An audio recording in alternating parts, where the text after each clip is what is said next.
মাত্র 22,000 টাকার ভিতরে আপনারা এবার পেয়ে যাচ্ছেন Redmi Note 14। 22,000 টাকায় এই ফোনটিতে Dimensity 7020 আল্ট্রার একটি চিপসেট থাকছে, 6.67 ইঞ্চির অ্যামোলেড ডিসপ্লে থাকছে এবং সেই ডিসপ্লেতে HDR10+-এর সাপোর্ট থাকছে। রিয়ারে 50 মেগাপিক্সেলের ক্যামেরা থাকছে, যেটি দিয়ে আপনারা কিন্তু খুবই দারুণ লেভেলের ফটোগ্রাফি করতে পারবেন। এছাড়াও এই ফোনটি লং টাইম ইউজ করার জন্য 5110 mAh-এর একটি ব্যাটারি দিয়েছে। আর এই 22,000 টাকার ভিতরে এইসব স্পেক নিয়ে এই ফোনটি আমাদেরকে কী অফার করছে, এই ফোনটিতে কী লেখেন্সি রয়েছে, সব কিছুই আজকের এই ভিডিওতে তুলে ধরার চেষ্টা করব। চলুন তাহলে আমরা মূল ভিডিওটি শুরু করি।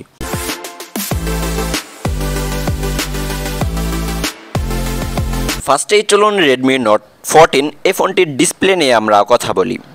এই ফোনটিতে 6.67 ইঞ্চের অ্যামোলেড ডিসপ্লে দিয়েছে। এই ডিসপ্লেতে 120 হার্জের রিফ্রেশ রেটের সাথে সাথে HDR10+-এর সাপোর্টও থাকছে।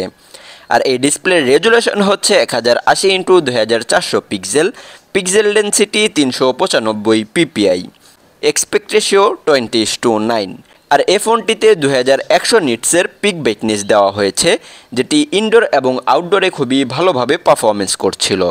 আর এই ডিসপ্লেকে প্রোটেকশন করছে কর্নিং গোরিলা গ্লাস 5। দেন এই ফোনটির যে 120 হার্জের রিফ্রেশ রেট দিয়েছে সেটি কিন্তু ম্যাক্সিমাম অ্যাপগুলোতে খুবই ভালোভাবে কাজ করছিল। দেন এই ফোনটির ওয়েট হচ্ছে 190 গ্রাম, তবে ওয়েট ডিস্ট্রিবিউশনটা খুবই ভালোভাবে করা হয়েছে। হাতে নিলে যে 190 গ্রামের একটি ফোন আমরা ধরে রেখেছি সেটা খুব একটা বোঝা যায় না।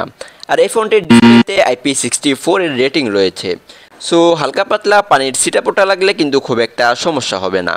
আর এই ফোনটিতে ডুয়েল সিম কার্ড স্লট দেওয়া হয়েছে, যেটি নন সিম ডুয়েল স্ট্যান্ড বাই, অর্থাৎ এই ফোনটিতে আপনারা 2টি সিম ব্যবহার করতে পারবেন। দেন চলুন এই ফোনটি পারফরমেন্স সেকশনে আমরা কথা বলি।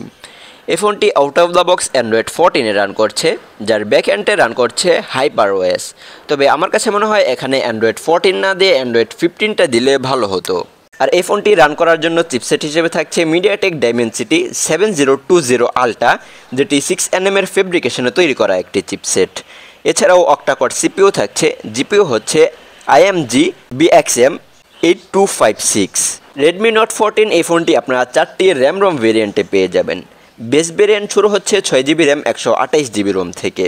এছাড়াও 8GB RAM 128GB Rome, 8GB RAM 256GB Rome এবং 12GB র্যাম 256GB রোম। আর রোম টাইপ হচ্ছে UFS 2.2। তবে আমার কাছে মনে হয় এখানে UFS 2.2 না দিয়ে UFS 3.0 দিলে ভালো হতো। দেন চলুন এই ফোনটির ক্যামেরা সেকশন নিয়ে আমরা কথা বলি। এই ফোনটির রিয়ারে ডুয়েল ক্যামেরা সেটআপ দেওয়া হয়েছে। যার মেন ক্যামেরাতে 50 মেগাপিক্সেলের 1.5 অ্যাপারচারের একটি ক্যামেরা থাকছে, তার সাথে 2 মেগাপিক্সেলের 2.4 অ্যাপারচারের একটি ম্যাক্রো শুটার থাকছে। অন্যান্য ফোন কোম্পানিগুলোর মতো রেডমিও কিন্তু এই ফোনটিতে আল্ট্রাওয়াইড শুটারটা দিতে ভুলে গিয়েছে। আর যে ক্যামেরা দিয়েছে এই ক্যামেরার ফিল্টার হিসেবে থাকছে LED ফ্ল্যাশ, HDR এবং প্যানোরামা।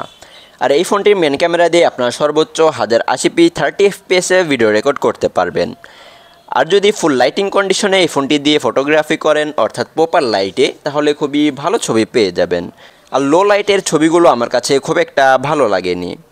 তবে এই ফোনটির মেন ক্যামেরার ছবিগুলোতে একটু ওয়ার্ম টোন লক্ষ্য করা যায়। আর হার্শ লাইট কন্ডিশনে কিন্তু ছবি তুলতে গেলে স্কাইটা খুব একটা ভালোভাবে তুলতে পারে না, অর্থাৎ পুরোটা সাদা করে ফেলে। আর পোর্ট্রেট মোডের ছবিগুলো আমার কাছে খুব একটা আর্টিফিশিয়াল মনে হয়নি। দেন সেলফিতে এই ফোনটিতে 16 মেগাপিক্সেলের একটি ক্যামেরা থাকছে। এই ক্যামেরা দিয়ে আপনারা সর্বোচ্চ 1080p 30fps-এ ভিডিও রেকর্ড করতে পারবেন। সেলফি ক্যামেরার ছবির কোয়ালিটিও যে খুব একটা ভালো লেগেছে তা বলবো না, তবে সেলফি ক্যামেরার ছবিগুলো ফেসটা একটু স্মুথ করে দেয়, তবে সেটা যে খুব একটা বেশি স্মুথ করে ফেলে তা কিন্তু না।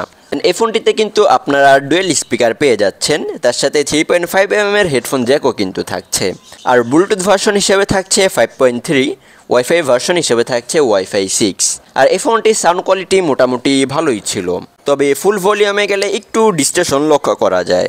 দশে যদি এই ফোনটির ব্যাটারি সেকশন নিয়ে আমরা কথা বলি, তাহলে এই ফোনটিতে 5110 mAh-এর একটি নন রিমুভেবল ব্যাটারি ব্যবহার করেছে।